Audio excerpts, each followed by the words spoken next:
Jim Beasley. High and to the right. Let's just watch and listen and absorb the sights and sound of one of the most iconic aircraft in the world, the North American P-51 Mustang.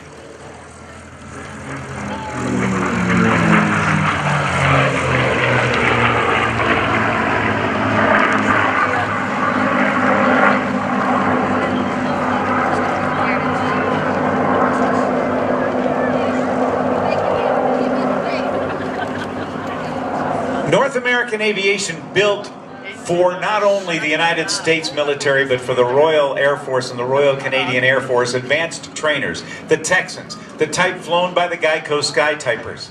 They did it so well that when the Royal Air Force needed new P-40 Warhawks that they were using, built by an American manufacturer, Curtiss, to fly alongside their Hurricanes and Spitfires, they went to North American and asked them to build Curtiss aircraft.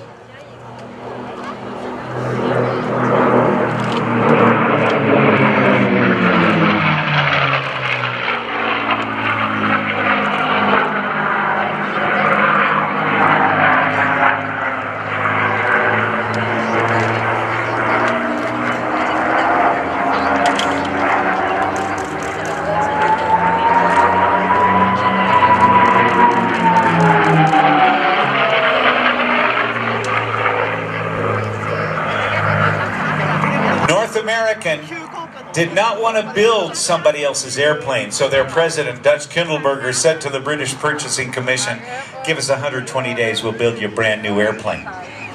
They pulled a rabbit out of a hat, and that was a new wing design called laminar flow. Very fast. And it enabled them in 117 days to roll out the first Mustang with an Allison engine on it, the same as the P-40 Warhawk.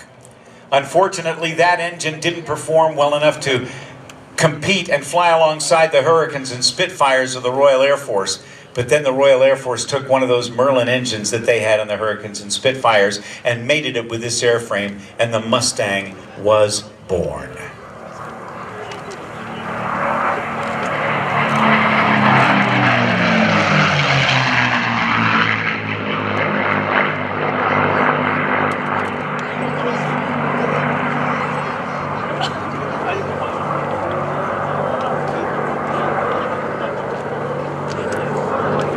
Andrew McKenna and Jim Beasley are going to come around from the left, and I'm assuming they're going to dive in from the left again to let you hear more of this amazing sound. It'll be a photo pass. Packard built these engines between 16 and 19,000, depending on whose history book you read, but there were a lot of subcontractors involved too, and I'll tell you about those in a minute.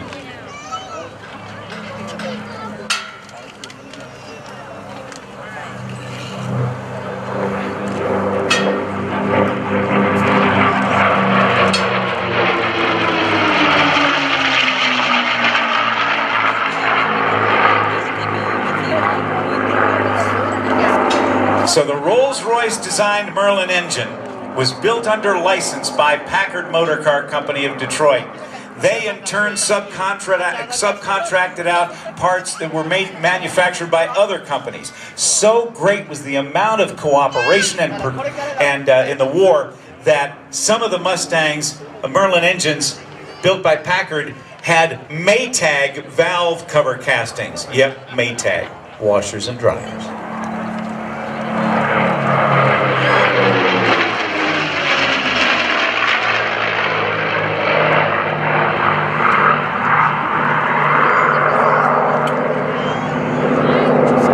If you look underneath, and you may have noticed it, the radiator scoop is down underneath the fuselage.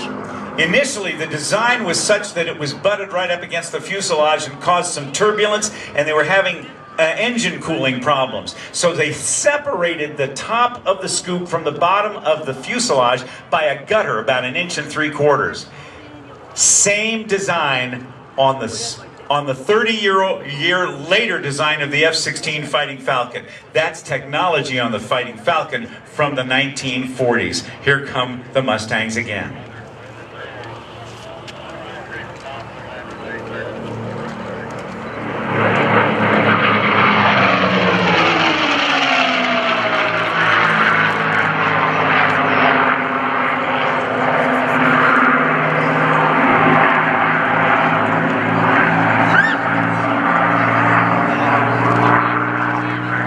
little whistle you heard was part of that sound of the air going through the coolers there. And that radiator scoop location and setup was so effective that the hot air coming out the back actually gained them some jet-type thrust, which actually sped the airplane up, gave it a few more miles per hour of speed. That was known as the Meredith effect. So many surveys have been done, and whatever the reason, there are those who believe the Mustang was the greatest fighter of all time.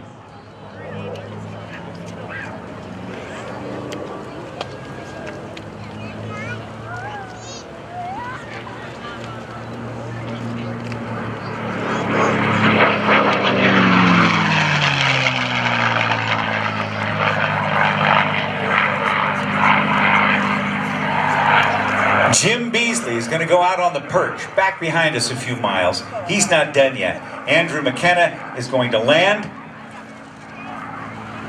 And in a very few moments, I'm going to be turning things over to Tech Sergeant Jonathan Billy, who will be the voice of the F-22 Raptor demonstration team today. My buddy Billy. We've had the opportunity to work together for what, 4 years now? No, this is just my third. It feels like 4. Yeah, we've got 2 under our belt. It feels a long time. No, we're having too much fun. Ladies and gentlemen, how'd you like the sound of those Mustangs? It's an awesome, awesome sound.